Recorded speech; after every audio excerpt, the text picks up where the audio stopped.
Student, तो आज हम बात करते हैं ये प्रकाश का अपवर्तन के बारे में। तो स्टूडेंट, प्रकाश का जो अपवर्तन होता है, यहाँ पे ये जो लिखा है प्रकाश का अपवर्तन, स्टूडेंट उसके बारे में हम बात करेंगे। प्रकाश का अपवर्तन, तो ये जो है प्रकाश का अपवर्तन, जब प्रकाश की किरण एक पारदर्शी माध्यम से दूसरे पारदर्शी माध्यम के पृष्ठ पर आपतित होती है तो वो कुछ निश्चित नियमों का पालन करते हुए अपने मार्ग से, अपने रास्ते से भटक जाती है।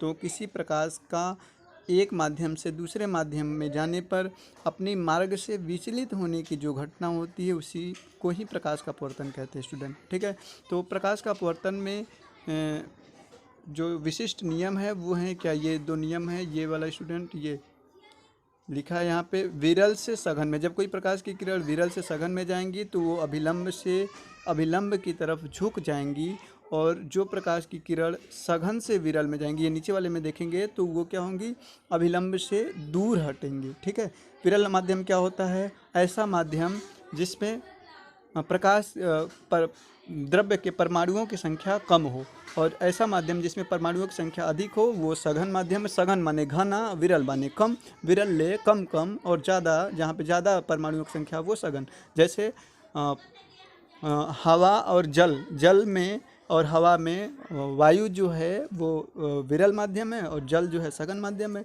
इसी तरीके से जल और कांच में जो जल है वो विरल माध्यम है, कांच सघन माध्यम है। तो ये दो माध्यमों का क्या है, कंपैरिजन है, तुलना है। ठीक है स्टूडेंट, उसके बाद हम ये अपवर्तन के नियम पढ़ेंगे। तो नियम नंबर ये जो है, ये पहला है, आपतित किरण, अपवर्तित किरण तथा आपतन बिंदु पर खींचा गया विलंब तीनों एक ही तल में होते हैं। नियम नंबर 2 ये है स्टूडेंट, ये वाला है कि किन्हीं दो माध्यम के लिए एक वर्णीय प्रकाश के लिए अपवर्तन कोण की ज्या तथा अपवर्तन कोण की ज्या का अनुपात क्या होता है, नियत होता है, जिसे अपवर्तनांक कहते हैं। यानी दो माध्यम में आपतन कोण आई और अपवर्तन कोण आर, इन दोनों का हम ज्या साइन ले लेते हैं तो इनका अनुपात लेंगे तो यही क्या होगा आपका, यही आपका अपवर्तनांक कहलाता है, और इसी को स्नेल का नियम भी कहते हैं। यही स्टूडेंट दूसरा नियम कहलाता है। इस तरीके से अपवर्तनांक जो होता है वो किन किन बातों पर निर्भर करता है, तो स्टूडेंट जानते हैं, माध्यम की प्रकृति पर, प्रकाश के तरंग दैर्ध्य पर और माध्यम के ताप पर, ये तीन बातों पर ये क्या करता है, निर्भर करता है। ठीक है स्टूडेंट, उसके बाद उत्क्रमणीयता क्या है आप इसे देख लेंगे, इसे समझाएंगे हम बाद में, विद्यालय में आपको समझा देंगे। ठीक है स्टूडेंट,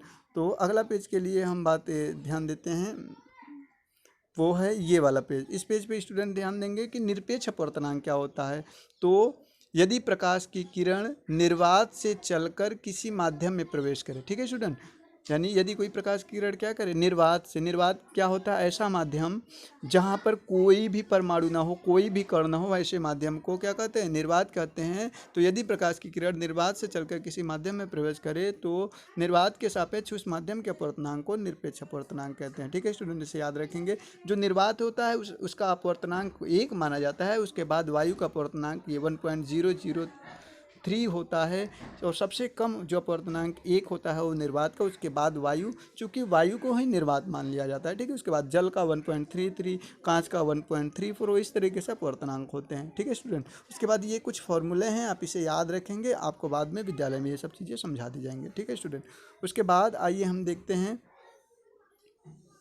ये जो रहा आपका ये वाला, देखिए पूर्णांतरिक परावर्तन क्या होती है। तो पूर्णांतरिक परावर्तन के लिए आइए हम पीछे वाले पेज में देखते हैं, ये इस तरीके से पूर्णांतरिक परावर्तन क्या है। तो पूर्णांतरिक परावर्तन का यहाँ पे डेफिनेशन है, लिखा गया है, हम बोल देते हैं। यदि कोई प्रकाश, यदि सघन माध्यम में कोई प्रकाश की किरण का आपतन कोण यदि क्रांतिक कोण से अधिक रख दिया जाए तो किरणें किरणें अपवर्तित न होकर उसी माध्यम में परावर्तित हो जाती है। इसका हम आपको अभी थोड़ी देर में उसका पिक फॉर्म में आपको वो भेज देंगे। ठीक है स्टूडेंट, उसके बाद हम देखते हैं इधर जो पूर्णांतरिक परावर्तन है उसके शर्त क्या है। तो किरण सघन माध्यम से विरल माध्यम में जाना चाहिए, आपतन कोण का मान क्रांतिक कोण से अधिक होना चाहिए, ये दो कंडीशन है। उसके बाद जो पूर्णांतरिक परावर्तन है उसके क्या क्या उदाहरण है, जैसे हीरे का चमकना, प्रकाशिक तंतु, गोताखोर की दृष्टि, चौहत्र और पोरोप्रिज्म, ये क्या है। और पूर्णांतरिक परावर्तन के ये कुछ यहाँ पे अनुप्रयोग दिए गए हैं। तो इस अनुप्रयोग का मरीचिका क्या है, हीरा क्या है, हीरा का चमकना, ये परावर्तक, प्रकाशिक तंतु, इन सब का, उन मरीचिका, इन सब को आप बुक से पढ़ लेंगे। उसके बाद इन सब का मेनली मैं वीडियो में आप लोगों को डेरिवेशन डिस्कस करने वाला हूँ। ठीक है, तो इन सब का पिक फॉर्म आपको हम प्रोवाइड कर देते हैं, इसमें जो न समझ में आप हमें ज़रूर पूछेंगे। ठीक है, धन्यवाद।